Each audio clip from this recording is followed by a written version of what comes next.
And we are live. What's up, guys? How you guys doing? Hope you're having an absolutely amazing Thursday evening. Let me just double check and make sure that this video is showing on my phone, and it is perfect. Karrah, how are you feeling, my friend? I am well. I'm good.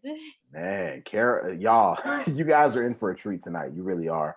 But for those of you that are new to this page, for those of you that are new to Pre-PT Grind, my name is Joseph. I'm one of the co-founders of Pre-PT Grind, and our purpose and job and goal and focus, whatever you want to say, is to help y'all get into PT school. That's why we're here, and that's it. And so what this is tonight is, what's up, Marissa? How you doing? Abel, how are you doing? Olivia, great to see every single one of you. As you guys are hopping on, just comment hashtag team live. And if you're watching this on replay, comment hashtag team replay. It just kind of helps the video stay, like just in people's feeds and stuff. Edward, great to have you here. But for those of y'all that are new, like this is episode 13. Ironically, it's on February 13th. But this is episode 13 of our Pre-PT Inspire series. And what that is we've actually taken, and there's plenty more coming, y'all. There's plenty. But what we've done is we've taken a lot of our accepted system winners. So the accepted system is our coaching program, but we've taken a lot of the students that have absolutely crushed it, gotten into PT school, and we've said, hey, you know what? Like this whole journey to PT school acceptance is not like, it's not a walk in the park. I think a lot of us think, oh yeah, retake some classes, do this, like, and this is what we're told by advisors. I want y'all to see the real thing. I want y'all to see, like, what does it really look like? I want y'all to see the real frustrations. I want you to see the real stress, the real anxiety, the stuff that, like, for a lot of you is might be exactly what you're going through right now. And I just love being real.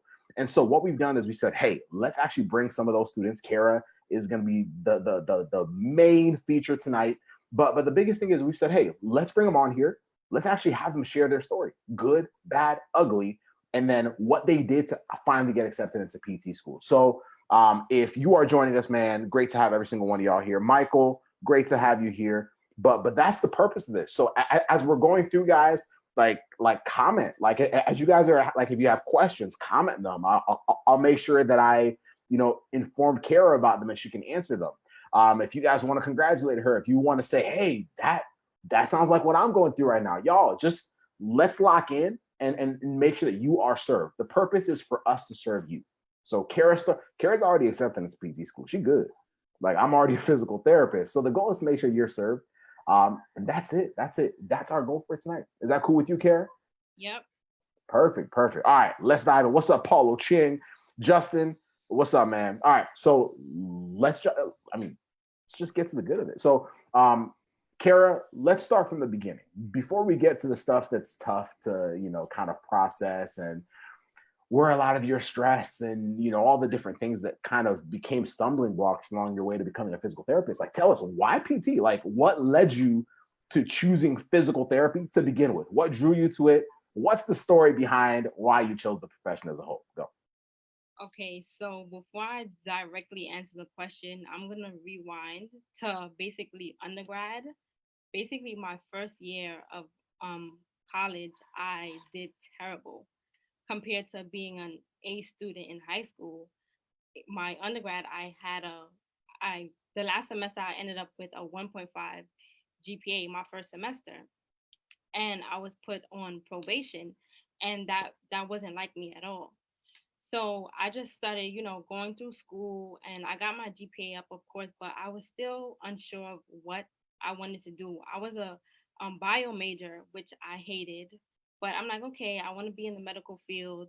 My family think it's a good career, so I'll do it. But I just, kept going in and out of school, and it just wasn't working out. And then my last semester at my first college, I ended up just dropping all my classes. I was taking like bio, chem, calculus, and it just wasn't working out. So I'm like, okay, I'll drop my classes and I'll go work and figure out what I want to do in my life. So I just basically applied to so many jobs. And my cousin had asked me if I wanted to want a job at a physical therapy office. And that's the only job that I didn't even apply for. So I'm like, yeah, of course. Like, I didn't have to apply. Sure.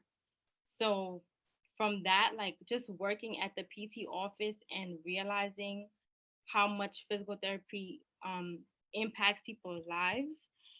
And because before I didn't know anything about physical therapy, I never knew that, it can be a career or what it even was. I honestly thought physical therapy was getting on a machine, getting a massage, and going home. But just working with, therapists who they specialized in so many different things: women's health, ortho, neuro, and just from kids to adults. Like the variety was, it was so much. I'm like, wow, like this. And not being able to, like, I didn't have to be in a box. I didn't have to just work in the clinic. I could work at a school, I could travel. It was so many different options. And just seeing what, like, impacting patients lives and how thankful they were for, like, things that I take for granted. I'm like, wow, like this is so eye opening. And that's what really sparked my interest in physical therapy. And like from that experience, I realized, like, this is what I want to do. Like, this is how I want to change lives. Man, like I can tell why you've worked so hard. How many of y'all can relate with that? How many of you like can say, "Wow, that sounds pretty close"? Like if that's you, just kind of do a little hand emoji. If you're like, "Hey, that's pretty close to why I want to do physical therapy." But girl, you're right. Like I had no idea what PTs were. I didn't know what they did. Like to be honest, I mean, it's the typical stuff. We think they're massage therapists or whatever. But once you figured it out and you're like, "Whoa, I can definitely see myself doing this." It was a game changer. What's up, Casey? What's up, Amy? Frederick, Catherine, Karen. Wow, look at all these people here. So great to have y'all here. But the biggest thing is, yeah, like once you figured it out, though, you were like, okay, there's something special about this profession. This isn't something that I'm like, oh, well, let's try it out. No, it's like this actually feels like something that I can see myself doing for a long time, right? But for those of y'all that are joining us here now, this is episode 13 of the pre-PT Inspire series, and Karrah's telling her story. And Karrah, I'm gonna actually jump back. Like you actually talked about how when you started, you start off with like a very like rough GPA, Yes. right? You said 1.5 GPA, and I was put on probation. 1.5. Can y'all just comment 1.5 below? Like, I'm doing this for a reason. I want y'all to realize, y'all, like the whole GPA thing, we've been lied to about it. Like, and I want y'all to actually understand it. Like 1.5. I want y'all to like write it down so y'all can see the numbers as you're pressing them. And Karrah's in PT school. Like, she's already accepted. But we're gonna get to how she did it. So if that's you right now, if that's you at the 1.5, well, keep listening. but if you've also had that same experience where you're like, man, this is the profession I want, but I'm actually going through a lot of stuff right now that's leading me to feel like, man, like, will it happen? It might not happen. I don't know. Like, this is why Karrah is going to share her story. But Karrah, let's dive into the next part of the journey. You knew now that physical therapy was what you wanted. You had a start in your journey that definitely wasn't like, you already said it before. You were like, that wasn't me. Like, that wasn't me. Like, I knew that I could do better. The 1.5 was not like something I knew I knew I could crush it, but it just didn't work out at first. So like for you, what was the biggest struggle? Like what was your biggest fear on your journey? Now that you were like, yo, I want this thing. Like I want physical therapy. What was your biggest struggle like on your journey to actually getting to where you are right now? There was so many. Girl, you better drop it off for us. I'm just gonna sit here and relax. I mean, like tell us about it.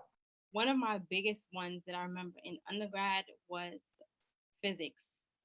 I thought, oh, this is the classes that I have to take. I'm just going to do it. But like realizing that I have to take all these classes at once and then hating math, and physics is a lot of math.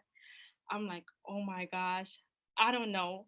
And I waited until my last year to do physics. And I ended up having to quit my job to to take physics along with the rest of my classes, because I'm like, I need all A's. So this is the sacrifice that I'm gonna have to make so that I can be a great applicant when I'm applying to PT school. I'll get the job when I'm a PT. So that was my thought process, like just having to quit my job to do well, just struggling through physics, paying for a tutor, even though I don't have a job. Like it was so stressful, but like I just knew that I wanted this and it was going to happen by any means possible. And even recently, like taking the GRE, the first time I took it, I didn't do as well as I wanted. And then I had to take it over. And I ended up getting a tutor and going through the GRE code in the accepted system. And, even though I never thought I would have had to take it twice, I'm glad I did. And I'm really glad that I sacrificed, because if I didn't, I probably would have never got accepted. So those were like two really huge struggles for me. Mm. What was like, what were you most scared of? Like, what was your biggest fear? Taking the GRE for a third time, like having to go back to school again to take maybe extra classes to make my application look better, because I've already been out of school for 2 years. And also just being rejected, because before this acceptance, I was waitlisted. And like it was so crushing, because I thought I did so well. I thought my application was so good. And just to be waitlisted, I'm like, what if I just get waitlisted for all my schools and I never get in? So, but I just kept going. You talking about the previous cycle? No, Or you talk about like being waitlist like early on in the journey, yes, like a few months ago. man, that's tough. And we talk to a lot of students that are like waitlisted, and there's a lot of people that are messaging us now. And that's probably like the hardest thing, because we're like, shoot, like if I'm waitlisted, what does that mean? Like we get very stressed. It's almost like you kind of feel like you're in the middle of two worlds. Sometimes you have thoughts that lead you to think, oh, do I just start preparing for the next cycle? Or like it becomes tough. And I'm assuming, well, I know. See, Those I see, we talked, but like I know you had some of those thoughts as well. for sure. Man. Even like when I took the second time I took the GRE, I didn't get the score that I wanted, and I already started thinking, okay, maybe it's time to prepare for the next cycle. But here we are. Mm. For y'all that are watching this right now or listening to this, because this will be a podcast episode, maybe you've had some of those thoughts already. Like right now, as we're recording this, it's February 13th. Now, by the time it'll get in front of a lot of y'all eventually. But as we're recording this, is February 13th. This is 2020. What's up, y'all? But the biggest thing is like there are a lot of pre-PTs right now, and it might be you who are starting to think, you know what? Maybe I should start thinking about the next cycle. Maybe being on the wait list right now means that I should just kind of like give up on it and just start prepping for the next cycle. Y'all, like the biggest man, like like trust me, like yes, control what you can, but part of it is just the patience game. Like I think sometimes we don't realize that the acceptances sometimes take longer than we think. Like in my class, Karrah, like in my PT class, the two top students in my class got accepted 1 week before PT school started. Wow. Like, isn't that something? Like when you start to really think about it, and you're like, wait.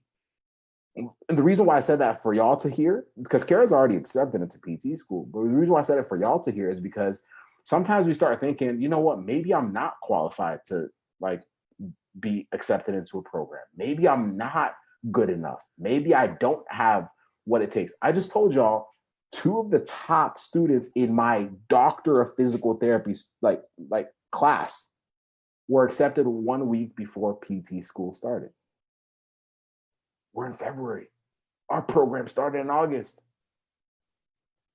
So part of it is being patient. But if you realize, you know what, like maybe I didn't give it my best shot, then yeah, there are certain actions to take. But part of it is also like for those y'all that know y'all have done the right things, man, please, please, please, please play the patience game. But Karrah, let's go in a little deeper. So for you, you were like, yo, GRE is a struggle. I definitely don't want to get rejected because you know, you already waitlisted, and there was that fear. There's a lot that was still like kind of connected to your early start as a, you know, as an undergrad student, and just saying, man, like I don't know if that's going to come back to backfire on me with a GPA that's not as high as it could have been had that not happened. But now for you, what led you to start looking for like non-traditional? Now for you, we already know it's the accepted system. What led you to look for non-traditional coaching or guidance? Well, I just knew I couldn't do it alone. Like, I wanted to be surrounded by people that have gone through this process just to know that, you know, I'm not crazy. I'm not going crazy. It's going to be okay. And that's really what the accepted system did for me, because like there's so many people here, we have the same similar stories, the same struggles. Like, you're not the only one that you have that has to take the GRE 4 times. Like, it's okay if you applied before and didn't get accepted. It's okay if you have a 1.5 GPA. Like, you're not alone. And just being able to see other people, like their struggles, it it lets you know that I can do it too. Even though sometimes you know that, you still have your doubts, because you know that's life. But just really to have that support system, because it's there's no way that you can go through this process by yourself. Tell us how it specifically helped you. Like, how did that program like help you specifically? Because like, how did it solve a lot of your biggest issues and problems that you were having when you came in? Well, definitely by having a coach, because shout out to Savannah, she is a lifesaver. And just being able, like, someone being able to read my essays for me, because other people in your life, you know, family, they support you, but they won't always have time. And, you know, having your coach to be there to help you through that, you know, she was there to, you know, do mock interviews with me, read through my essays 100 times, like getting back to me. I didn't have to wait weeks, like within, you know, a few hours. And just being there to encourage me when I took the GRE and I just felt like I did terrible. Just let me know, like, you know, it's not over. Just really having that person in my corner. Boom. Yo, Savannah's amazing. Savannah's a rock star. But I'm glad that you were able to find that. Um, for those of y'all that are watching right now, maybe y'all are in the same position that Karrah was in. What I actually want Karrah to do right now, and this is going to be really cool for a lot of you, is I'm actually going to have her talk to us about the day that she got accepted into PT school.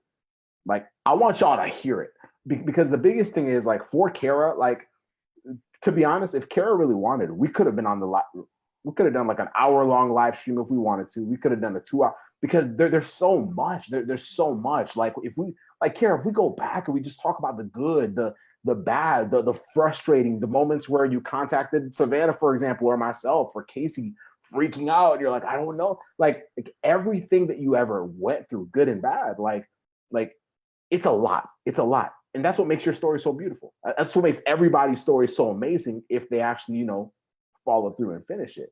But for you, I want you to tell us about the day you finally got your acceptance letter. Describe it. How did you figure it out?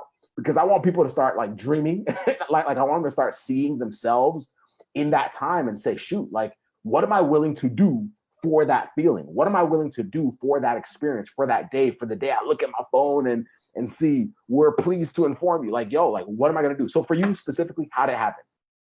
Before I got accepted, I watched the live streams and I literally thought those exact moments, like those exact thoughts. How am I gonna react? Like, I can't wait for that day to be me. You know, for that to be me. But I was at work, and as usual, like all of us who applied to PT school, checking my email nonstop, every minute, every minute. And I saw the email, and it was just a sigh of relief, a sigh of relief. And like I just I recorded myself, like, I just got accepted because I'm like, I need to document this. And I prayed. I prayed, and I think talking about it is making me emotional. But I just prayed and I thank God because, like, I dreamed for this day for so many months, like, after being waitlisted, and I was in contact with the school that I got waitlisted at. I was in recent contact with them, and I'm just like, they told me I was number 7 on the wait list, and I'm just like, okay, we're still waitlisted, all right. And then just seeing that email, it was a relief. It it was great. It was great. Y'all, what's that day gonna mean to y'all? Can we show Karrah some love, y'all? Can we just show her some love, man? Like, I'm insanely proud of you for, first of all, for just being willing to just go through all of that and being self-aware to realize, yo, like, there's certain moments where like I'm overwhelmed, and so I need to find someone to actually help me navigate this thing. Being aware of the fact that you were so glued on what you wanted, like, you were clear, like, there's no, like, regardless of how stressed you were or how anxious you were, there was no moment where you ever thought, I'm not, like, this is not what I want, right? Like, it was more feelings of, I don't know if I can, or like, but you never had a moment where you were like, this isn't what I want. Like, I think, like, you always wanted it, like, from the moment you decided. But for you, it's saying, yo, like, what am I willing to go through? What am I willing to experience? So for that, I want to say congratulations. Like, I want to say congratulations. I'm proud of you. For those of y'all that are watching live or on replay, let's give her some hearts, like, some, like, like, just to, like, literally celebrate with her for everything. But every single one of y'all can literally, like, go through the same thing. One line that I love so much, y'all, and my wife actually says this a lot to me. She said it to me since college, when we were dating, is, what's for you is for you. For those of y'all that are live, would y'all mind commenting that? Because I want other people that watch this afterwards to see it. What's for you is for you. And I'll explain what that means. What's for you is for you. What that means is this, man. What that means is, like, in life, the things that you're meant to do. Like, I just believe that, like Karrah was always meant to be a PT. Like I know that. Like, when I met her, I was like, yo, you love this thing too much to not get in. Like, let's just figure this thing out. But the honest truth is, like, it's understanding that what's for you is for you. Like, I genuinely believe that, like, this is why, like, I just don't believe in, like, other people taking, like, what's mine, or other people. Y'all, no. Like, like, we get so stressed about it. Like, for us as pre-PTs, it's in comparing ourselves. For us as pre-PTs, it's saying, shoot, man, my peers got into PT school, I didn't get in, so that must mean I'm not. Like, we tell ourselves the silliest things. But I want you guys to understand, what's for you is for you. That statement alone, Karrah, has carried me through some of the darkest moments of my career so far. Moments where I was second guessing myself, moments where I was, like, terrified, moments where I felt overwhelmed, moments where I felt like I didn't deserve whatever it is that I was doing, moments where I felt like, you know what, like, I want this, but it's probably not going to work out, because why me? Then Eliana, my wife, would always say, what's for you, Joseph, is for you. There's no business getting what's not for you, and there's no business quitting on what is for you.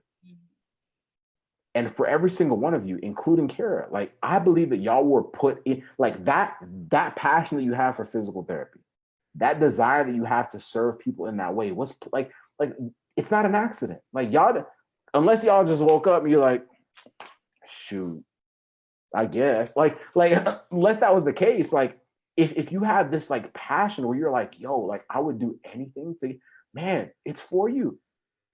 But you have to start saying, well, if what's for me is for me, then what do I have to do to make sure that I stay on the path long enough to actually realize it? For Karrah, it was all about, like, who does she have to be around to stay on the path long enough to actually get to this moment? Yep. She dreamt about it. She would imagine it. She said it. But the honest truth is, it doesn't replace the actual day. It doesn't compare. It doesn't compare. It doesn't compare to what you just said, Carrie. You were like, yo, Joseph, I just felt a sigh of relief. Like it was like, man, after everything, it's this relief that you just get. But what's for you is for you. Does that make sense? So for those of y'all that are like, okay, Joseph, Kara, I'm hearing this. If y'all are like, yo, what did Kara actually do? So we actually, Casey and I created a video training series for y'all. If you guys comment www.acceptancenavigator.com below, I want you guys to go there and start your training tonight. Like just go in there, it's free. Go start your training tonight. Start learning. What did Kara actually figure out? What did Kara do? What was her journey like? Why was she so self-aware? Why did she know what to do next when she was freaking out? Like, how did she know what steps to navigate and take so that she could actually sit in this position right now? So that she could be here advising y'all on how to keep pushing forward, how to keep crushing it. She just finished work. Like, she's at her workplace right now. She's like, yo, I'm ready to serve the people, Joseph. Like, how did she get from the 1.5 GPA like during her first semester to now, like getting, like, y'all go to the acceptancenavigator.com, www.acceptancenavigator.com. Y'all start like digging deep into it. But you have to go in believing that what's for you is for you. And if this has been planted on your heart, y'all, it's for a reason. It's for a reason. Kara, when that desire was planted on your heart, it was for a reason. It wasn't an accident. And we have to trust that. We have to trust that, like that feeling of like, yo, this is what I really truly desire, so that we can actually take the right steps to making sure that we absolutely walk closer to it and not say, you know what, I quit. It's not for me anymore. Like, y'all, that's probably the saddest thing for me, to watch people actually give up on their dream when it is physical therapy. So, Kara, what is one piece of wisdom or two pieces of wisdom? Talk to yourself from a year ago. Talk like do you remember what you were like? Do you remember what's going through your head a year ago? Like, okay, talk to that version of you from 1 year ago and say, hey, like, this is what I would tell her.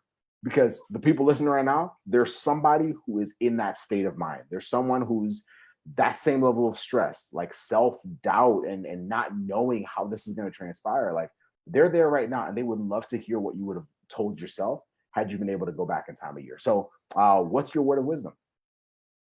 I would tell myself that it's it's not the end of your story.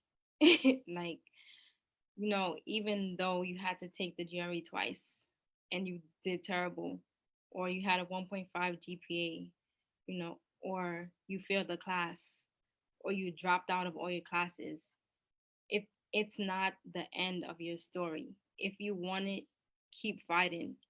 Like, that's what it boils down to. How bad do you want it? How bad do you want it? Because even though when I after taking the GRE and I didn't do well and being waitlisted, I never didn't think I wasn't gonna become a physical therapist. Like, no matter what happened, okay, I didn't get in this cycle, I'm gonna reapply and I know what I have to do next time. Like, it's not the end of the story, and I want this by any means possible, and I'm gonna get it. That's it. That's it. I couldn't have said it better. I couldn't have said it better. Two things you should have picked up from tonight. If it's for me, it's for me. Which leads to point number two. I have to actually be willing to do the actions that will allow me to actually get there. I have to. Best part about that is that part's already kind of figured out for you. You just have to be willing to say, am I willing to actually learn it and apply it? So for y'all tonight, I hope y'all were inspired like crazy by Kara's story. Kara, I'm super grateful for you taking time out of your evening to share your story, to inspire the people with your journey. Those of y'all that are listening on podcasts, thank you for listening. Those of y'all listening on the pre-doc page, thank you for watching. Like, wherever this is right now, YouTube, like, thank you guys for everything. But Kara, thank you. Thank you. And don't slow down, girl. Don't slow down. Like, listen, this is one landmark. Great. Use everything that you've used to get to this point to get you through the next phase, to get you through PT school. Like, use that. You have the people, you have the support now. Like use it, use it, use it. And ultimately, let's get you to where you're supposed to be, which is a doctor of physical therapy. Sounds good? Yep. You cool with that? All right. Well, much love to every single one of y'all. Thank you so much, Karrah. Y'all have a great, great evening. Bye.